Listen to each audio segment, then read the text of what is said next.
I'm Lauren Brooks, 31 years old, and I grew up in a historic mansion perched atop a hill in Greenwich, Connecticut, a place where cocktail parties mattered more than family dinners. To outsiders, my family was the blueprint of high society. My father, Preston Brooks, ran a well-known venture capital firm in Manhattan. My mother, Evelyn, was once a 90s magazine cover model who later moved into hosting upscale charity galas for museums. But behind those massive mahogany doors, our home was so cold, it made New England winters feel bearable. I used to count the days until I could leave that house. Even as a child, I knew I wasn't a priority. My parents weren't the type to yell, they simply didn't care. I still remember my 12th birthday vividly, waiting all afternoon with a homemade cake slowly going stale in the kitchen, only to get a call from my mother's assistant. Mrs. Evelyn sends her best and a gift is on its way. The gift was a designer purse I never dared to use. It felt as cold as the person who sent it. They never asked what I wanted. They only needed me to look perfect beside them at public events. Dress appropriate, hair pinned, smile polite. The rest of their time was spent elsewhere. Asset rankings, photo ops with dignitaries, or ski vacations in Gstaad I was never invited to. I can't recall a single time my father took me to the park or my mother sat with me when I had a fever. They always had a reason. Your father's closing an 8-figure deal, or mommy has to fly to San Francisco for an exhibition. Over time, I learned to take care of myself and to stop expecting anything from the people who brought me into this world. The only person who ever made me feel like I mattered was my grandfather, Bernard Whitmore. He was the only man in the family who didn't care about leather wallets or Swiss watches. He wore plaid shirts, drove an old pickup truck, and carried a dented thermos everywhere. Instead of taking me to luxury malls, he'd bring me to the lake behind his house, teaching me how to fish, how to camp, and how to read the water for signs of rain. "You don't have to be like them, Lauren," he'd say in his deep, slow voice. "Money isn't what makes you valuable, it's how you treat people that counts." I lived by those words more than he probably ever realized. Every summer, I'd beg my parents to let me stay with him in Vermont. They rarely said no, probably relieved to be free of parental duties for a few months. Those days on his farm were the only time I felt like myself. I wore old t-shirts, went barefoot, and fell asleep in the pine-scented barn. He let me flip through his lifelong collection of journals, hundreds of pages filled with short stories about nature, work, and lessons learned through failure. No one else in the family ever read them. To them, he was just the eccentric old man, the one who sold off the massive construction company he built from nothing, choosing instead a quiet mountain life. But to me, he was a universe unto himself, a place where kindness wasn't weakness, but the most precious inheritance of all. I used to think that if I studied hard, behaved properly, and stayed out of trouble, my parents would eventually notice me. But when I graduated from Cornell University with honors in environmental science and visual arts, all my mother asked was, "So, what are you planning to do with that wilderness degree?" My father didn't even try to hide his disappointment. He had already mapped out my path, start in the PR department at Brooks Capital, then gradually train to sit at the big table. But I refused, over dinner at the Arlingford Club where he was a founding member. As he poured red wine from a bottle worth nearly $1,000, I said it clearly. "I'm not working for Brooks Capital. I've received a fellowship from the Global Conservation Fund. I'm going to South Africa." No one moved for 10 seconds. "Go where?" my mother asked, as if I had just declared I was moving in with aliens. "South Africa, Kruger Park. They're running a native lion conservation program. I'll be there for 6 months as a photographer and research associate." My father set down his glass, his face tightening like carved marble. "Lauren, you're turning down a once-in-a-lifetime opportunity just to take pictures of animals?" "No, sir. I'm choosing to do something that matters to me." "Wonderful," my mother whispered, eyes sharp. "You'll sleep in tents, eat bugs, and come back with sunburn and a resume no one wants to touch. Enjoy your little wild life," my father said as he stood, leaving his dinner untouched. That was the day I officially left the Brooks family, in both body and spirit. I moved in with my best friend, Jenna Clark, into a two-bedroom apartment in South Brooklyn. We'd met during sophomore year, bonded over our love for cameras, nature, and the occasional rule baking. Jenna had quit a corporate law job to pursue street photography, and she was also the first person to drive me out for waffles at midnight when I broke down after my mother yelled at me in the middle of Madison Avenue. We didn't have much. I drove an old Subaru my grandfather gave me, carried 2 cameras, 3 lenses, and a camping kit I cherished more than any handbag. Every morning, I'd wake up early, ride my bike out to the marshes outside the city to shoot flamingos and catfish. On weekends, I helped Jenna edit wedding photos or cut videos for grassroots environmental groups. We lived off freelance income, but never once felt lacking. You know, Jenna said one night while we sat curled up on the balcony watching the city lights flicker, your mom probably thinks you've lost it, but honestly, I'd rather be friends with a girl who can trap flamingos in fog than one who shops all day on Fifth Avenue. I smiled, cupping my tea, feeling warmth settle in my chest. But not everyone supported my choices. Old acquaintances whispered that I was running from family duty. Relatives sent emails asking, are you sure you're okay living like a nomad?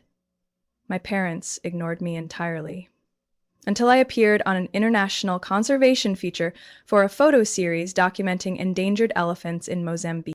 That's when I got the first phone call from my father in nearly a year. Lauren, the media's watching. You need to be careful about what you say on camera. Everything affects the family's reputation. I paused for a moment before answering. I don't represent the family, sir. I represent myself and the creatures who can't speak for themselves. Then I hung up. Jenna was in the kitchen and heard every word. She looked up and said, next time he calls, ask if he wants to wire transfer something to the elephants. I laughed, but deep down, I knew they weren't done. To my parents, anything outside their control was a threat, and my decision to live simply, intentionally, and authentically was the greatest threat they had ever faced. I was in Namibia filming a herd of rare antelopes sprinting across the sunset when I got a call from Grandpa's longtime physician, Dr. Harold. His voice lacked its usual calm. Lauren, Bernard's just been diagnosed with pancreatic cancer, stage 4. We don't have much time. I could hear the wind hissing through my headphones, but inside me was absolute stillness. No tears, no screams, just one thought. I have to go home. The flight took more than 20 hours, through 3 layovers and a mild storm in Lisbon. When I finally stepped into Vermont, a thin layer of snow blanketed the ground. Grandpa's farm looked just as it had the last time I left. Dark slate roof, chimney puffing smoke, and the row of white daisies by the fence still standing, even though winter had swallowed nearly all signs of life. Bernard was lying on his old brown recliner, eyes lighting up when I walked in. You made it, he said, his voice rough like sandpaper. You look like you just argued with the entire JFK terminal. I smiled. And you look like you just outran death in a marathon. Where are your parents? He asked, though his eyes already held the answer. I shook my head slightly. They're in Palm Beach. Looks like you're a lower priority. He shrugged. That's their choice. Not your fault. And just like that, I moved back to the farm. There was a daytime nurse, but I handled everything else. I learned to read his face when he was too tired to speak, how to help him stand without hurting his weakened back. I made tomato soup the way he used to for me when I was little. We sat for hours in silence, listening to the fireplace crackle. One night, when the snow fell so hard the phone lost signal, he called me to his bed. Lauren, he said, there's something you need to know. I sat by the edge, held his hand. I'm listening. He looked at me for a long time, like he was weighing something heavier than any secret he'd ever carried. Do you remember when you were little, I told you justice doesn't always come from a court but from choices? I nodded. I've updated my will. My brows furrowed. You changed the heir? Not changed, corrected. He coughed a bit, then continued. Your father, Preston, borrowed nearly $5 million from my company through representation expenses that were never approved. I didn't sue because I'm his father, but I can't let him think he's entitled to everything as a reward for his greed. I felt my heart beat slow. So, what are you leaving me? He smiled. It's not about what I'm leaving, it's about who I trust. You're the only one in this family who never asked how much money I had. You only asked if I was feeling okay. I couldn't say anything. You'll receive most of the liquid assets: cash, shares, trust funds. Your parents will receive symbolic portions. I don't want them to starve, but I also won't let them continue living under the illusion that inheritance is a birthright. My throat tightened. They're going to go ballistic. Yep, he sighed. And that's why I need you to be strong. My lawyer, Mr. Clayman, has arranged everything. But the hard part is what comes after. What part? The part where you have to decide whether to forgive or not? I let out a sad laugh. I'm not sure forgiveness will be my first choice. That's okay. I just need you not to lose yourself when you face them, because they'll come for you. They'll do everything they can to take back what they think is theirs. I sat there long after he fell asleep. The soft yellow lamp lit his face like an old photograph. I wasn't afraid of the money. I was afraid of the loneliness it would bring. But I also knew if he trusted me this much, I couldn't back down. And I was right, because 2 weeks later, he passed away. And 6 days after that, I received an official letter summoning me to the will reading at Mr. Clayman's law office. The note stated clearly, mandatory attendance may affect inheritance rights. I arrived at Attorney Clayman's office at 8:40 a.m., 20 minutes before the will reading, but the elegant oak-paneled conference room was already packed. Familiar faces, the holiday family, as I called them, relatives who only showed up for Christmas or Thanksgiving if cameras or expensive gifts were involved. My parents sat in the front row. My mother, Evelyn, was flawless as ever. Platinum curls perfectly coiffed, high-neck Chanel dress, a cloud of perfume thick enough to fill the room. She glanced at me as I walked in, eyes as cold as a barcode scanner on a defective item. My father didn't look at me. He was whispering to Uncle Blake, his younger brother who'd been cut from the company by Grandpa for expense fraud. I sat at the end of the table next to Attorney Clayman, who had worked with my grandfather for over 3 decades. He gently placed a hand on the dark leather folder, looked around the room, and spoke. Ladies and gentlemen, thank you for being here. The will was officially signed, witnessed, and notarized 12 days before Mr. Bernard Whitmore passed. The entire content will be read aloud in full with no provisions omitted. Let us begin.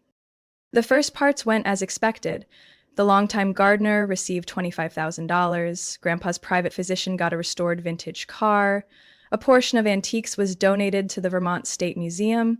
No major reactions until Clayman paused, turned a page, and his voice dropped slightly. As for the principal estate. This includes liquid cash, shares in Whitmore Group, and legal usage rights to the Green Hill Mansion. I will now read the next clause. I could feel every eye in the room turn toward him. The primary beneficiary of all liquid assets, totaling $18.5 million to be distributed across 3 personal trust funds with full controlling rights, is my granddaughter, Lauren Elaine Brooks. The room felt like the air had been sucked out. I heard nothing but the pounding of my own heartbeat. Clayman went on, his tone steady.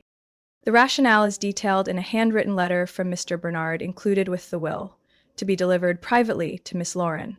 Again, 3 independent trust funds established at 3 different banks, totaling nearly $18.5 million, have been legally transferred and do not require approval from any other family members. A loud crash. My father shot up from his chair, sending it slamming into the wall behind him. This is outrageous. This is a mistake, he shouted, his face flushing red. I'm Bernard's only son. I'm the rightful heir to this estate. Clayman responded calmly. Mr. Bernard had full legal authority to designate beneficiaries. These decisions were made after careful consideration over several months, with documentation confirming his full mental competence at the time of signing. I felt my mother stir. She rose and approached me, trying to force a gentle expression, though her lips quivered slightly. Lauren, if something's not right, you can still. Clayman interrupted. I'll now read the provisions for Mr. Preston Brooks and Mrs. Evelyn Brooks. I looked at my parents. They held their breath. Miss.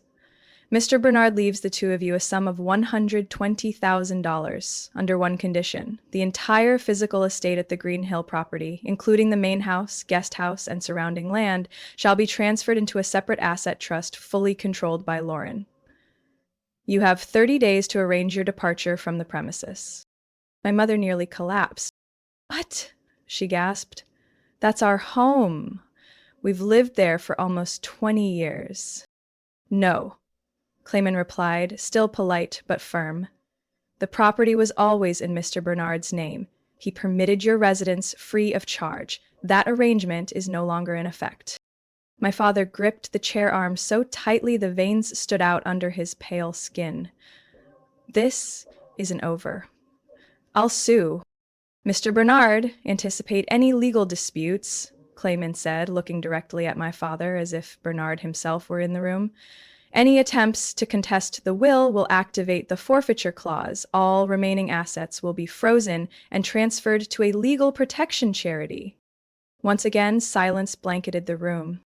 I didn't know whether to cry, scream, or flee, but when Clayman turned to hand me a thick sealed envelope, placing his hand lightly over mine, I suddenly remembered Grandpa's words. You don't have to fight to receive it, Lauren. You just have to be strong enough to hold on when everything starts to collapse. And that was happening faster than I imagined. 3 days after the will reading, I returned to the Green Hill estate to gather some of Grandpa's personal belongings left in the library. The house was eerily quiet, not from lack of people, but from his absence. I was sitting in his old reading chair, flipping through letters he had written to Grandma Rose, his wife who'd passed 15 years ago, when the library doors swung open. My father entered first. My mother followed closely behind. They didn't look like they came for a civil conversation. Mom still wore her brown leather gloves, something she kept on even when unnecessary, just to project control. Dad didn't smile. He looked at me like I was a rival, not his daughter. We need to talk, he said, shutting the door. This can't go on any longer. I placed the letters down and stood up. If you're here to discuss moving arrangements, I can ask the lawyer to assist. Don't give us that moral high ground crap, Mom snapped. You sat there while your parents were humiliated in front of relatives and a bunch of lawyers, like we were beggars. I didn't write the will, I replied, calmer than I expected, and I'm not the one who lost Grandpa's trust. We're not here to argue, my father cut in. We're here to offer a solution. Sounds dangerous already, I smirked. Go ahead. You give us $10 million, he said bluntly. We need it to sort out a few financial matters. You keep the rest.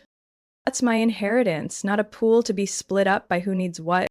We're family, my mother nearly hissed. Family helps each other. Or do you think you're above everyone now, just because you've got a few numbers in a bank account?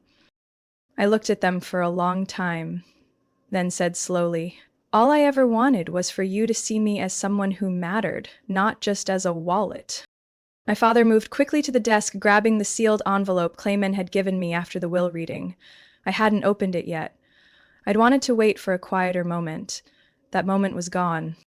Give that back, I said through gritted teeth. He pulled out a check. It clearly read, Whitmore Trust, pay to the order of Lauren Elaine Brooks, $18,500,000. My mother stood beside him, pulling from her coat pocket a familiar silver lighter, an heirloom from my grandmother she carried like a talisman. This isn't a joke, I stepped forward.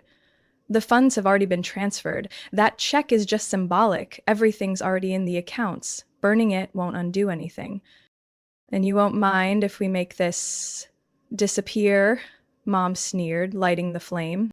Dad held the check high. Transfer the money. Or watch this turn to ash, he said, each word deliberate. I took a breath, fists clenched. Go ahead. I bet Grandpa would rise from the grave just to applaud. They didn't hesitate. My father held the check over the flame. My mother kept the lighter steady like she was warming an afternoon tea oven. The paper caught quickly, curling, blackening, turning to ash in under 10 seconds. No one said anything. Until I laughed. Laughed loud. Laughed so hard I cried. "That's rich," I gasped. "You two really think burning a check gives you the money back?" "Stop pretending," my mother snapped. "No check, no proof. Clayman will have to issue another, this time to someone who deserves it." I unlocked my phone, tapped a few times, and held the screen toward them. This is the first account.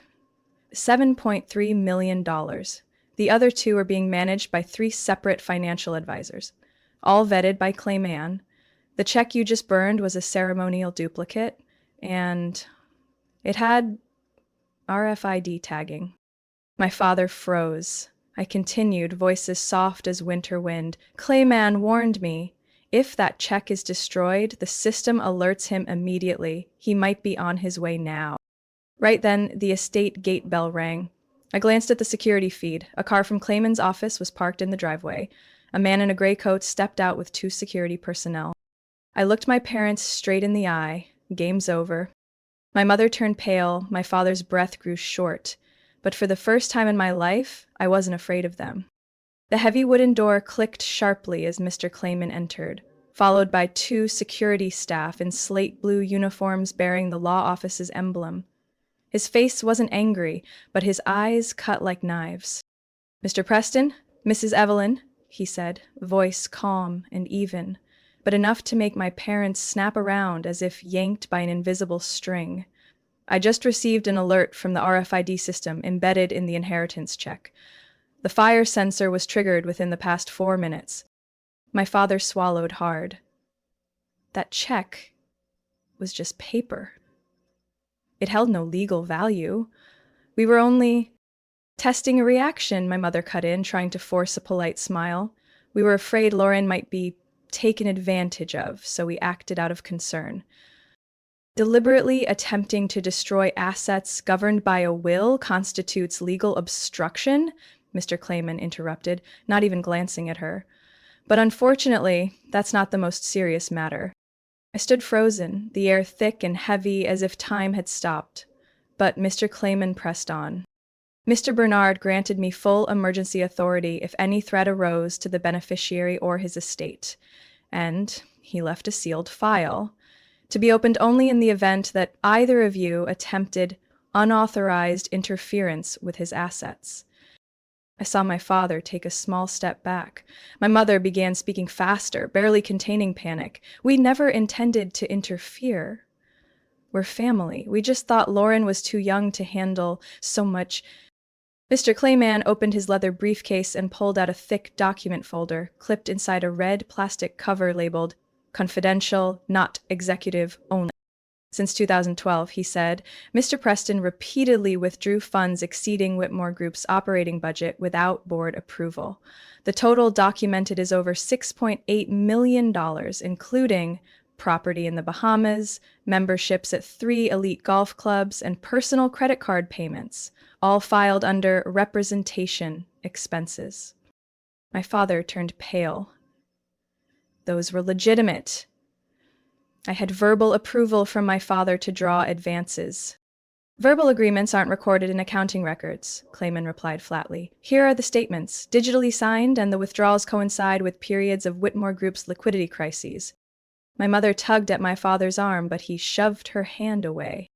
"An independent audit also flagged signs of fraud," Clayman continued, flipping another page, "including shell companies used to route funds as consulting expenses, which were then spent on yachts and personal stock investments.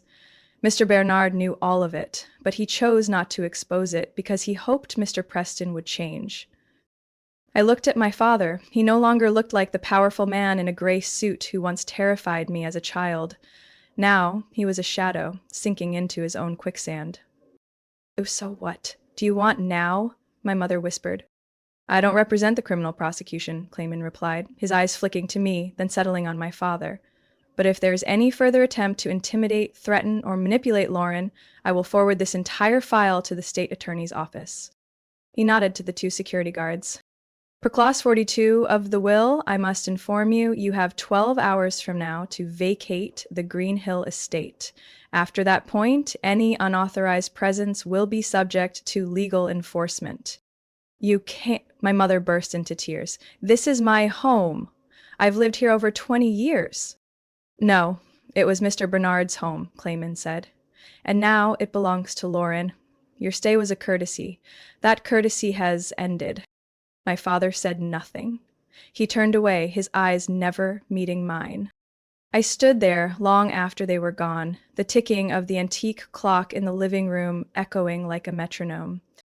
Mr. Clayman approached me. Are you okay? I took a deep breath. I don't know. I should feel triumphant, but I just feel tired. He nodded. You just stepped out from under a shadow most people never face in a lifetime. Feeling tired is normal.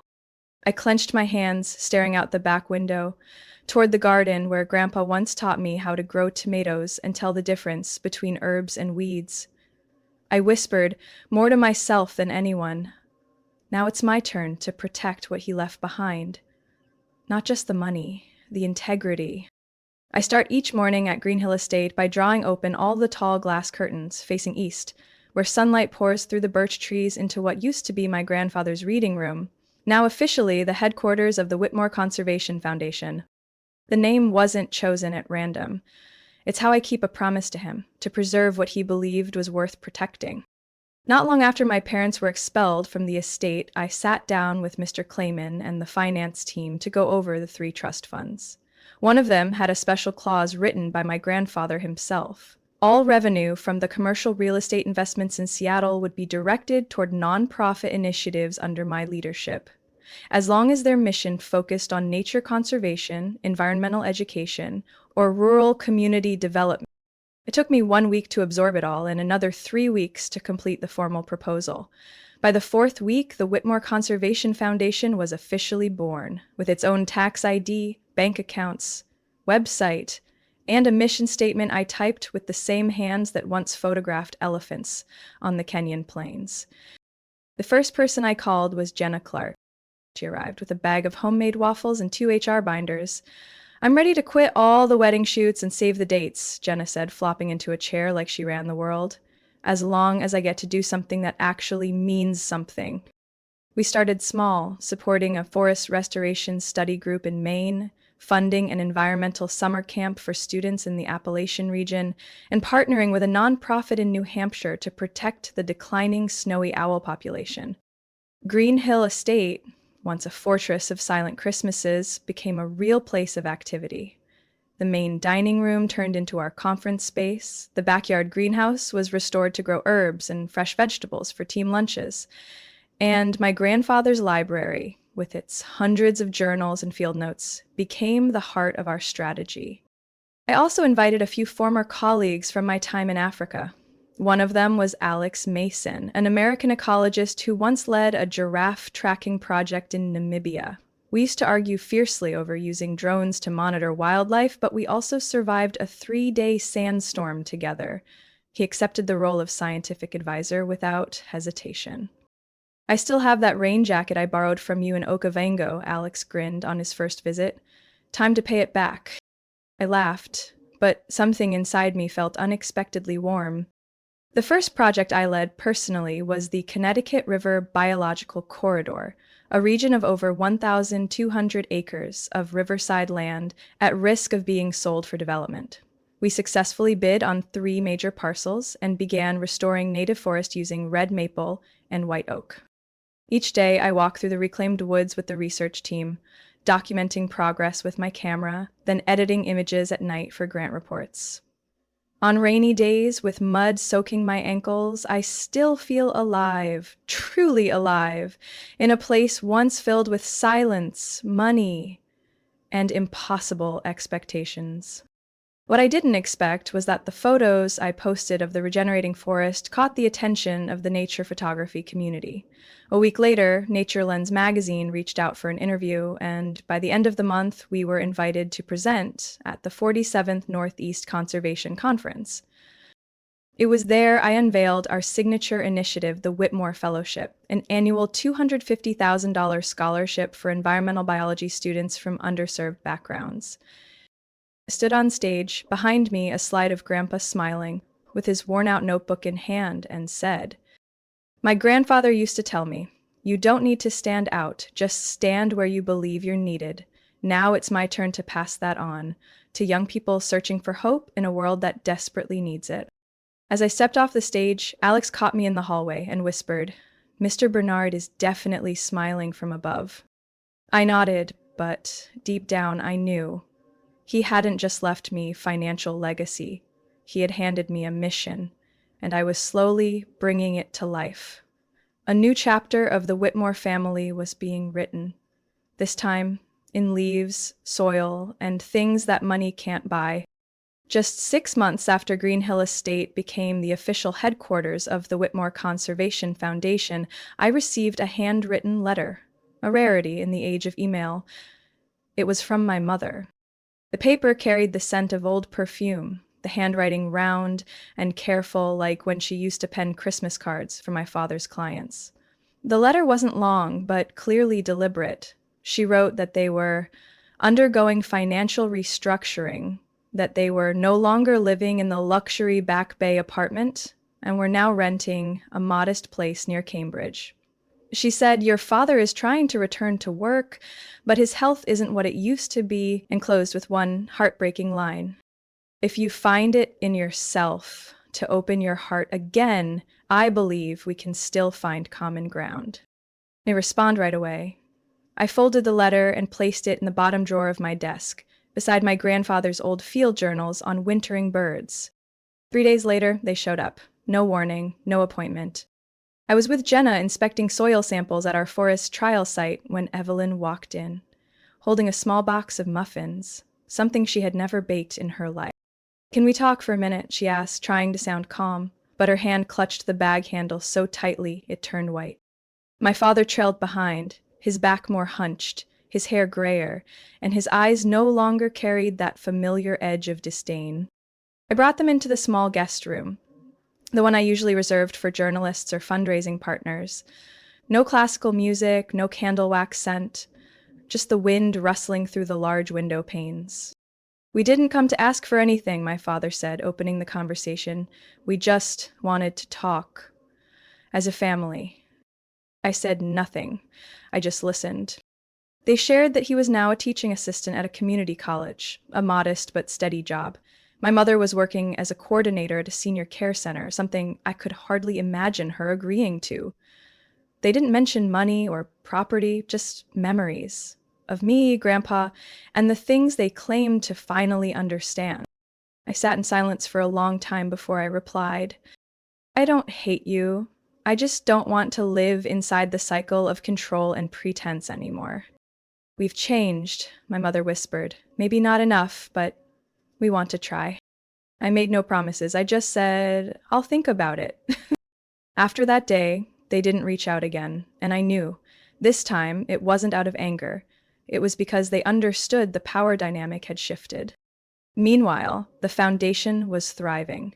We secured funding from 3 international organizations, successfully protected nearly 3,000 acres of forests in northern Vermont, and were preparing to open the Bernard Whitmore Experimental Biology Center, an expanded research and learning site built on the same land where my grandfather once grew corn as a young man.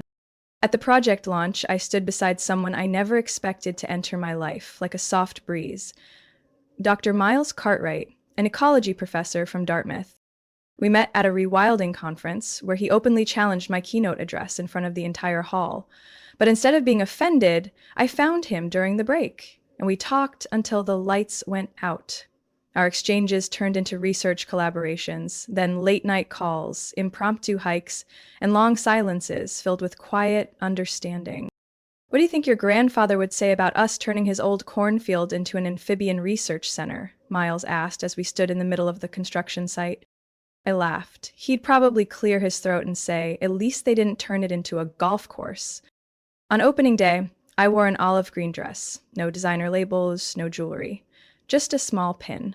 My grandfather's, the one he wore when receiving his honorary degree from his alma mater. As I stepped onto the stage, with the foundation's emblem behind me and more than 100 guests before me, I didn't see my parents. But when the ceremony ended, as I was accepting flowers from our young research team, I saw them, standing quietly at the edge of the field. They didn't come forward, but they were there. I didn't wave. I didn't look away. I simply nodded. A nod that said everything: forgiveness with conditions, communication with boundaries. But growth doesn't need permission. I'm Lauren Brooks. I used to be called the disrespectful daughter. Now I'm the one redefining loyalty, legacy, and family through everything they never taught me. Lauren Brooks' story is proof that sometimes betrayal and greed aren't the end, but the beginning of an awakening.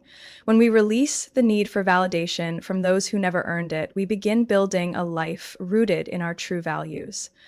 Lauren didn't just inherit wealth, she inherited wisdom, compassion, and the courage to create a new legacy. Not through money, but through intentional kindness and lasting impact. What do you think of Lauren's choices? Would you have done the same in her place? Share your thoughts in the comments. And don't forget to follow the channel for more powerful stories about family, choices, and the meaning of life.